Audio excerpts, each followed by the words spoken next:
Hey, Masters, welcome to today's episode of Master Your Coaching Biz, the podcast. And our guest today is Emmanuel Anthony. And Hello. yeah, and we're excited. He's a human, it's a little bit different than what we're used to, but he's a human behavioral specialist, researcher, writer, consultant, teacher, DeMartini method facilitator, and an inspirational speaker. So welcome to the show, Emmanuel. So glad that you're here. Why don't you tell us a little bit more about yourself? Thank you, Cheryl. Well, it's a pleasure to be here. I've been consulting for 11 years. I've helped clients. I've worked one-on-one and one-on-many. And I've been probably assisted a couple of thousand clients now in our last counting. But that role first initially started when I had a breakthrough on some emotional challenges I had myself. They specialize in depression, anxiety, bipolar, a lot of the common mental disorders, but also working with high-end clientele as well. So CEOs and things like that, helping them achieve goals. Or I'm really working in all 7 areas of life. It's kind of hard to explain in one sentence. I work within the physical, financial, mental, spiritual, social, vocation, and family. But the simplest way to put it is I help and assist my clients to achieve their goals.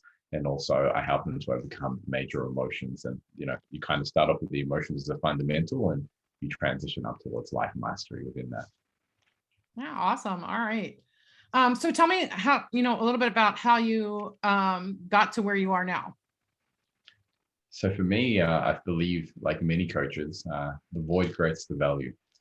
Coming to Australia, I'm 37 today, but when I first came to Australia at 4 years old, I came from a third world country at the time called Rodriguez, right next to a small island called Mauritius. And when I came to Australia, I barely spoke English, and I wanted to figure out how to communicate with the other kids. I didn't know how to do that. So one of the first things I did was I replicated what the other kids were doing. Today I call it modeling, but back then I just called it copying. So one of the things that we know in science is that we have more than 5 senses, but amongst our 5 senses, if one of the senses is lacking, the other 4 senses, it's kind of like it gets dispersed through those. And for myself, because I felt I couldn't express myself, which is obviously what's created the value for being an inspirational speaker and going and speaking so much today, I would watch the popular kids. And if the popular kids did something with their hands, I grew up around a lot of Greeks and Italians, so they spoke a lot with their hands. I would use my hands. I would see how other people looked at that. And that was my reference points to trying to figure out how to communicate. So as I learned English, I kind of learned through my whole body, but then also listening and watching other people to see how did that get through and did it communicate to them. I also felt in primary school I was bullied and picked on. I wasn't physically asserting myself, and mentally I was quite scared of being pushed. So I listened to a lot of people because that seemed to be a way of allowing people in and having them trust me when I felt I wasn't strong enough, and building a social network that would protect me. Now we fast forward across to when I'm about 16, 17, probably about 19. Now this particular stage, I've now overcome the bullying. I'm doing bodybuilding and sports modeling. I'm now highly socially empowered. I'm working at nightclubs and very associated with some prestige places within my city. I know a wealth of people. My Facebook's got 5,000 plus people on there. So that's your limit, about 5,000. So I've mastered those areas, but there was one area I just couldn't master, and that was the mental realm. And the more I was spending time on a weekly basis with more people, I noticed that I had to master this inner journey. Otherwise, it was going to express itself on the outer world, and I didn't want that to occur. So I started studying. Like any other coach, you start off with the free stuff, especially when you don't have any money.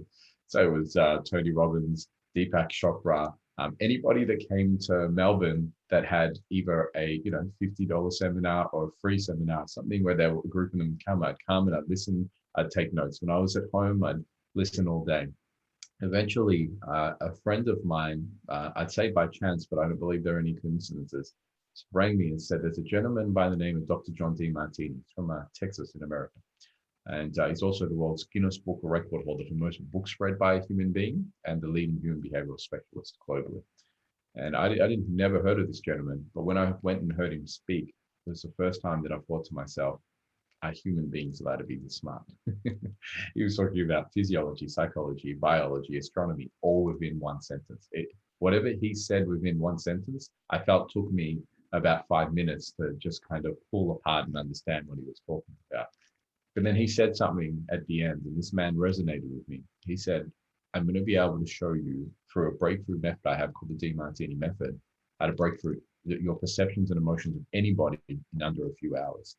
And I had about 26 years worth of baggage towards my father that had been running my life. So I signed up for this workshop. And when I attended this workshop, in the first night there, when we were learning the DiMartini method, in 3 hours, I let go of every emotion towards my father. And I can't even say this without having tears. The gratitude and appreciation is such a powerful moment to me. As I let go of all the emotions towards my father, I looked on stage at John speaking. And as I saw him on stage, I saw the vision of what I've always meant to be. And the minute I let go of 20 years worth of baggage, 26 years, I saw that I was meant to be doing inspirational speaking, research, and writing and teaching. And I was only a graphic designer at that point, but I could see that the voice and the vision on the inside had always been leading me to that.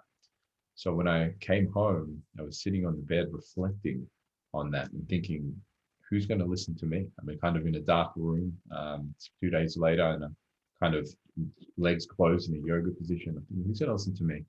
I'm not anybody. I'm not Dr. John DiMartini. I'm not Tony Robbins. I'm not Deepak Chopra. I've got no audience, no name, no credibility. But I looked at continuing to do graphic design for the next 50 years. I just imagined projecting myself into the future, and I had no energy left in my body. And then I revisited that vision that I saw when I broke through all of that baggage around my father, that I was 100 years old speaking on stage, and I had more energy and vitality in that vision that I'd ever experienced in my whole life. And I knew there and then that's what I was meant to do. And I didn't know how I was going to do it, but I dedicated something. I said, I'm not going to let anyone or anything, including myself, get in the way of my inspired vision. And I dedicated myself that day, something that my mentor taught me, by the inch it's a cinch. I just wanted to take one baby step every single day, because I guaranteed that I'd move in the direction of where I wanted. And I'd rather die trying to stand up than live on my knees. So that was 11 years ago. Today it's a much different story, but that's how I got to where I am today. Yeah, that's amazing. And I love that you said you weren't going to allow yourself to get in the way. And yes. And before we went on record, we talked a little bit about, the mindset and the obstacles that new coaches come across. So yeah, let's kind of segue right into that, because I think it's very relevant, especially to your story where, you overcame and you decided to make a step every day, that baby step every day. But what happens when we kind of get stuck in the mud with our mindset and our doubts? Well, in the last 11 years, working with coaches, what I've found was quite often there's a small percentage, either coaches or a small percentage of my clientele, probably 10%, that after breaking through some of their biggest challenges, much like myself, feel inspired to go out and find that their highest value, their vision, mission, and purpose in life is to serve others and help them through coaching. And when they do that, there's a few things I've noticed throughout the years. The first one is probably only 5% of people that quit their job and just jump straight into coaching make it. And the other 95% don't. And the reason for that being, they don't have a realistic strategy for accumulating finances. When you jump out of, let's say, a corporate role or something that has security, and you're getting, in Australian money, might be different in American, but 1,000, 1,650 or 2,000 plus per week. Then all of a sudden, you jump into a business and you're unaware of what is required within a business. You find out that you're the accountant, you're the graphic designer, you're the HR department, you're the coach, you're the complaints department, you're also the content creator. And that's just probably 1/3 of the hats that you've got to wear. And getting lost within all of that and attempting to make sales, eventually the savings or whatever the cushion they've put aside starts to run out very quickly. And those coaches start to doubt themselves and say, I knew I shouldn't have quit my job. I can't do this. But it has nothing to do with that. The strategy was off. It wasn't the wisest idea. It would be like me jumping into lifting weights tomorrow and thinking by the end of the year, I would be Mr. Olympia. There's a system and there's a process. And if you apply for that, and if you start to, slowly, inch by inch, maybe if you've got a job and you start to study after hours, and then once you see that you can actually build up enough clientele to make half of what you're making consistently, for example, with your wages, then from there saying, I'm going to go part-time. Or if you've got what I had 5 jobs. And I said every single time that what I'm making with my consulting business starts to outdo one of those financially for more than 2 months, well, it's an unwise financial decision to not invest that time into now moving into consulting. It was just a game I played, and I knocked off all 5 at the end of it. But that's one of the first things I want to say. The second aspect is what we were discussing, which is it's the mental aspect and the mental journey. You need to have the sharpest tools, especially depending on the field that you're going into. If you haven't worked on your emotional stuff, you're going to work with people on highly emotional things, it's going to trigger off a lot of things for you.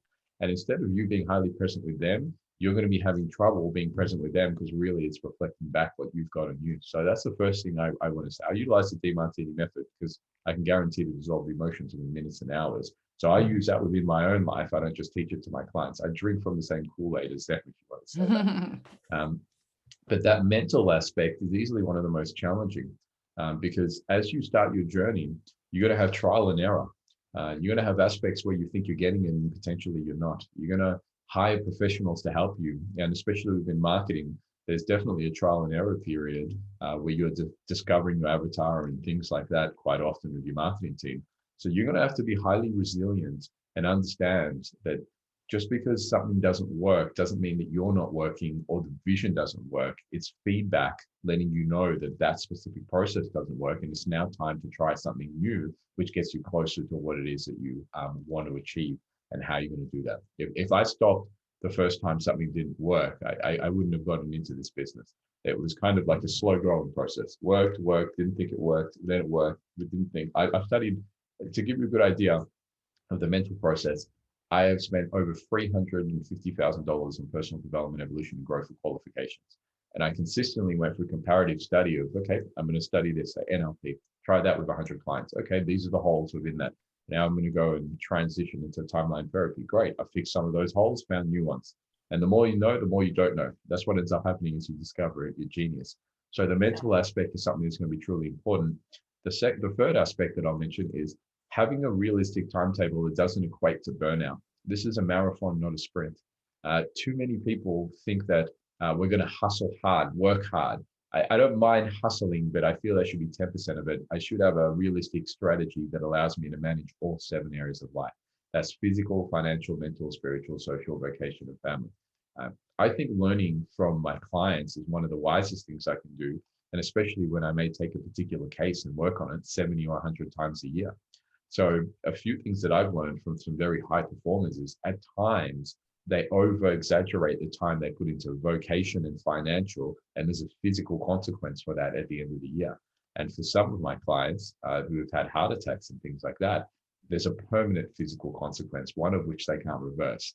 So as a starting coach, I would recommend that you put together what we call a wealth maximizer calendar. Take the 7 areas of your life that I mentioned before. So once again, physical, financial, mental, spiritual, social, vocation, family. Put them into time blocks. So if you're working somewhere else until you transition into becoming a full-time coach, that's fine. You probably have 8 hours. It's going to be vocation, as in your career or where you currently are. Put your sleep into there. Then with the rest of the week, divide it out. So you've got enough physical. The body is the vehicle that's going to take you through this. If you don't look after the body, that's like trying to drive a car hell of a lot of kilometers every day, but not servicing it or putting the right fuel and all of those things into it. It's going to break down on you. But if you make sure that you have enough fuel to be inspired and energized during the day, it's going to give you a lot of brain power to do the things that you love and feel energized in the process. Every day is going to feel like a blessing instead of waking up and burning both ends of the candle. Set aside time for financial where you plan. It doesn't have to be a lot, it can be an hour or a week. Set aside time for social, and social is different to everybody. Social for me, I love connecting with people. I work 12 hours a day speaking with people all around the world. That is my most inspired form of social. I used to work in a nightclub. I did that for about 10 years of my life. I haven't had a drink for about 11 years around there.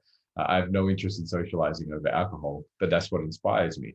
And family, whatever inspires you in terms of socializing, place that into there. It's a time away from your work sometimes that really allows you to appreciate your work as well. And as part of family, I always have time for my relationship at the start and the end of the day. I protect those times. My work is like the stock market, 8 a.m. till 8 p.m. If I'm having an early call like I am today, because I'm in Australia and this is America, I simply shift the goalpost and I finish work a little bit earlier. But if you can do that, you're going to find you've got more energy and vitality running through. Every now and then you might find a big deal and you kind of make that the 10%, not the 100%. Otherwise, you're going to burn out consistently. You're going to want to quit this really quickly. when the reality is you could do this for a long time doing what you love and still be able to live a highly inspiring and fulfilling life. Yeah. So that's awesome. So that's, that's all about balance, really, right? Like just Correct. creating balance in your life, creating balance in your business, and not getting overwhelmed or burn out. And that's actually one of my taglines is that, you can create your dream business, very successful dream business, without overwhelm or burnout, because it's just so easy to fall into those habits where you're going to be burned out and you're going to get discouraged, and if you're tired, if you're burned out, it makes everything else worse than it is, right? Yeah. So a few things that you mentioned there. Number one, burnout is nothing more than a mismanagement of your strategy and your utilization of time. That's it. I've been doing this for 11 years, and I can consult with 10 coaches in a week, and I'm helping them. And one of the first things I always look at is their timetable. It's completely unrealistic. When you set too big a goal and too short a time frame, you end up afterwards doing all kinds of crazy things because you've got too much time on your hands. So you don't utilize your time the greatest. When you set too big a goal and too short a time and space horizon, the symptomology is anxiety. Yeah. You feel anxious, and that's not what's wrong with you. It's a feedback to let you know, set more realistic horizons within that. I like to set a goal that has about 10% buffer within that. And that usually makes me feel quite comfortable. We need deadlines, otherwise we don't do anything at all. But if the deadline's too far out, we find we just flake around and don't utilize our time. It doesn't lead to an inspiring life. The next thing you said is overwhelm. Something that I've done consistent videos with online is the state of overwhelm. And that's merely when you're thinking about everything that you've got to do and doing nothing at all. It's a complete opposite of productivity. And the greatest way to come overwhelmed, there's a few different strategies that I tell my clients. That I remember I had an office in Melbourne in one of the most affluential areas called Toorak. It's absolutely beautiful.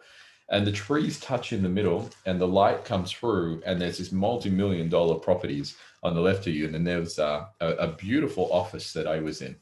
And every now and then when there was a lot of things that were due in that week and I found myself in a state of overwhelm, the first thing I would do is get oxygen and leave the space that I was in, even for just 5 minutes. Quite often we can get into a space of thinking the same way, and the office or the whatever environment we're working in starts to get stale. I wanted to get outside. So I'd walk outside. I was already inspired by the visuals of what I was seeing in the family vision that I wanted to create in the future. But as I got oxygen through my system and as I went for a walk, I noticed I started to think differently. Then when I got back into the office, I realized that there was no way in the world that I would be able to get a haircut, do my taxes, speak to my mum on the phone, eat pasta, and drive a car at the same time. That just doesn't happen. Right. Okay, even doing two of those would be highly challenging. I realized that I could only ever do one thing at a time. There's a great book called The One Thing, and it discusses the fact that when you think you're multitasking, you're not. Nobody multitasks. You simply pull all of your energy and focus and request 100% of your attention from this amazing thing called the human brain and your neurology towards one subject with absolute precision. You can do it fast and effortlessly. Or when you think you're doing two things, one of them is taking 60% of your attention and the other one's getting a kind of byproduct 40%. When you think you're doing three things, one may be getting 50% or 60 and the other one's getting maybe 40 and one's getting 10. You're just merely doing a couple of things in a very average way. So I then realized that no matter what I think about these 100 tasks, I can only do one at a time. So then I would just write on a sheet of paper, what is the priorities out of all of these tasks? And your priorities and the reasoning for them may be different to mine. Once I had the priorities, I'd put a time slot aside.